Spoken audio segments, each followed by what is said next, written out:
Hi everyone, it's Craig Campbell with Pastor Craig's Vintage Cards, and we're back with another edition of the 1956 Topps Deep Dive.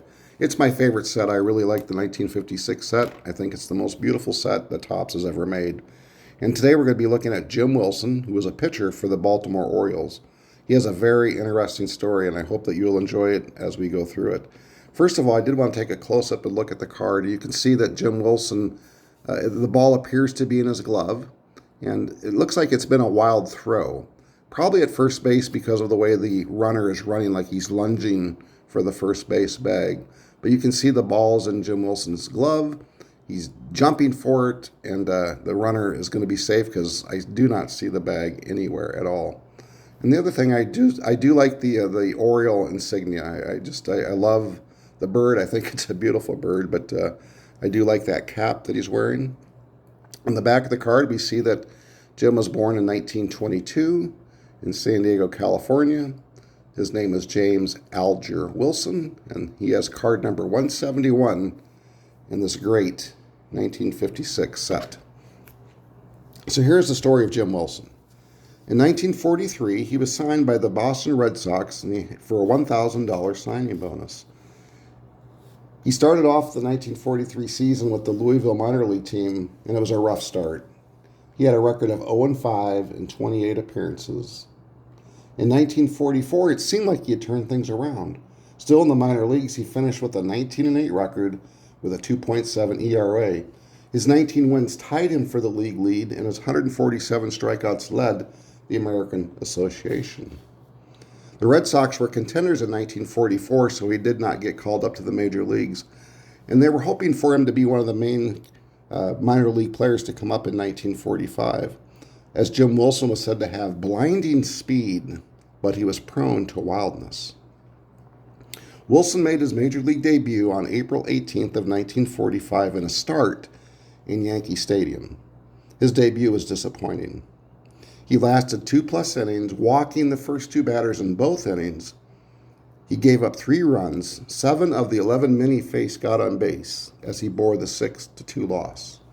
In between, he had a few relief stints, and then he started again on May 2nd. He walked the first batter, but then he settled down and pitched a 4-hit shutout against the Washington Senators. He also went 2 for 3 at the plate in that game and started the winning rally. Wilson's last appearance that year came on August 8th when he pitched 9 1/3 innings to a no decision. The Red Sox later scored 4 runs in the top of the 12th to beat the Detroit Tigers. But his season was over. This gets really interesting here.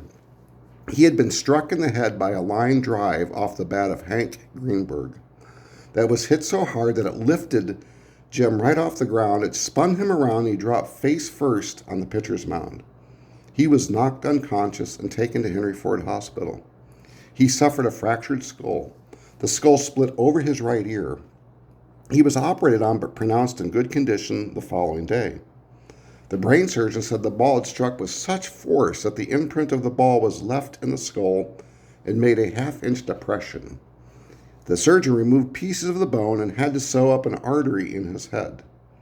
He said that Wilson would never play baseball again.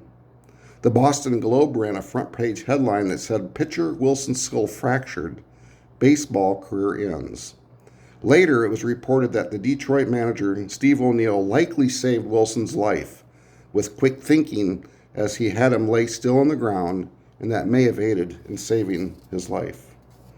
Wilson was discharged from the hospital on August 24th, spending 16 days in the hospital. He did return to baseball, and in 1946, he made his first appearance as a relief pitcher in the 8th game of the season.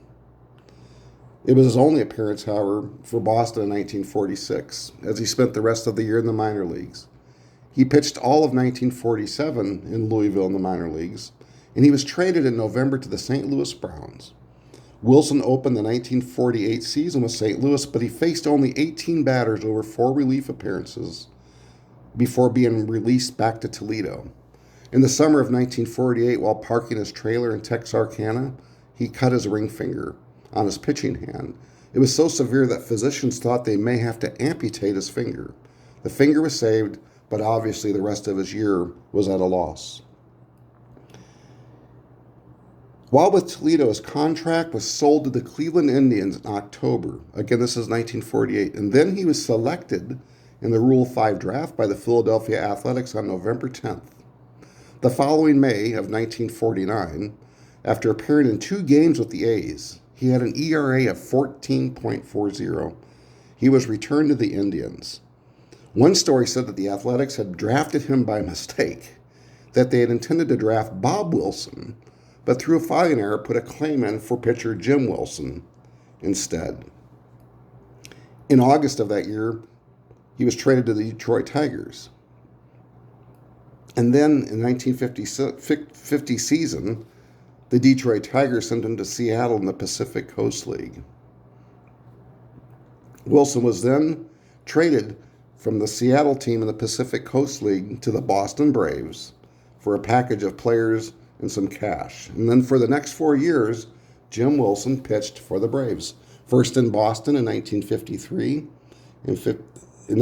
first with Boston, and then when the franchise relocated to Milwaukee, it was the Milwaukee Braves. He was mostly used as a starter, and he had a 31-32 record with them, with his best year being the 1954 season. He went 8-2. In 1954, he threw a 4-hit shutout in his first start of the season on June 6th. Then get this. Then he pitched a no-hitter on June 12th, 1954, against Hall of Famer Robin Roberts and the Philadelphia Phillies. What a comeback for a man who had spent so much time in the minor leagues and had been hit in the head with a line drive by Hank Greenberg, almost had his finger amputated, and bounced around a really poor record, inflated ERAs, and he threw a no-hitter against Hall of Famer Robin Roberts. When Harvey Haddix was injured in 1954, Jim Wilson was named to the All-Star squad. He didn't get to pitch in the game, but he was on the All-Star team. Then, before the 1955 season got underway, he was purchased by the Baltimore Orioles. And he also again made the All-Star team in 1955 as Baltimore's lone representative. He had developed a knuckleball and a better curveball, and he was starting to pitch a little bit better. In the 1956 season started with the Orioles, he was 4-2 in the early going before he was part of a 6-player trade that sent him to the Chicago White Sox. Wilson was the key deal in the White Sox perspective because they had a big need for starting pitchers. At one point, he had lost 8 games in a row, and he finished 9-12 the rest of the way for the White Sox. But he was named again to the All-Star team for the 3rd year in a row. In 1957, he had a very strong start. He had 5 shutouts, and he had a 15-8 record. He had a no-hitter going through 8 1/3 innings again, but it was broken up at the end. Wilson's last season in the major leagues was in 1958. He finished 9-9 with a respectable 4.10 ERA. It's quite interesting for a guy that had been so injured with the line drive by Hank Greenberg, almost lost his finger, managed to battle back, pitched a no-hitter, took a no-hitter into 8 1/3 of an inning. He acquitted himself fairly well. But really what's quite interesting is he became a scout after his retirement. And he was a scout for the Baltimore Orioles and then for the Colt 45s, who later became the Houston Astros. But here's a pretty interesting thought. Jim Wilson, as a scout, his notable signings were Jim Palmer, yes, Hall of Famer Jim Palmer of the Baltimore Orioles, and Andy Ectobarren, who was a pretty serviceable ball player for Baltimore. Wilson became the director of scouting and development for the Milwaukee Brewers in 1972. Then he was elevated to vice president of baseball operations. Interestingly, Jim Wilson he became the director, I should say, of the Major League Scouting Bureau. So here's a guy that really struggled to make it as a ball player and became vice president for the Brewers, and then became the executive director, for the Major League Scouting Bureau. And he did a really good job. He was with them for a long time. One writer actually said that Jim Wilson was, in effect, baseball's #1 talent scout. Now, Jim Wilson was a longtime pipe smoker, and he died of lung cancer at his home in Newport Beach on September 2nd of 1986. Jim Wilson's rookie card was a 1952 Topps, and he had cards from 1952 to 1958, all with Topps. His career record was 86 wins, 89 losses. He appeared in 257 games. He started 217 and had 2 saves. Jim Wilson pitched in 1,539 innings and ended up with 692 strikeouts. So again, here's a guy who's a common card, never really established himself much as a pitcher, managed to do pitch a shutout, and really made his mark in the game as a scout. And just a real interesting story on Jim Wilson. And again, you'll see him in a common stack anywhere, almost all of his issues. A very common player, bounced around.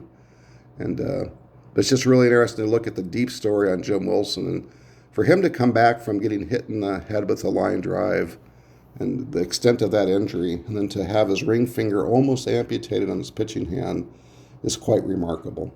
Guys, I hope you enjoyed this deep dive on Jim Wilson. And this is what the hobby's about to me. I mean, we all like the graded cards. We all like the slab cards. But this card right here is important to me. And there's a crease right there in the middle. I don't know if you can see it. But you know what? This is part of my 1956 collection. And, he's no Hank Aaron. But I'll tell you what, Jim Wilson, he acquitted himself pretty darn good, pitching in 257 games, 1,539 innings. And I'm glad to have his card in my collection. Guys, I hope you enjoy this deep dive. Remember, it's about the cards. It's not about always the slabs. Yeah, we like the nice cards. We like the high-priced ones. But it's these Jim Wilsons that make the Major League world go round. Everybody enjoy the hobby. Thanks for watching.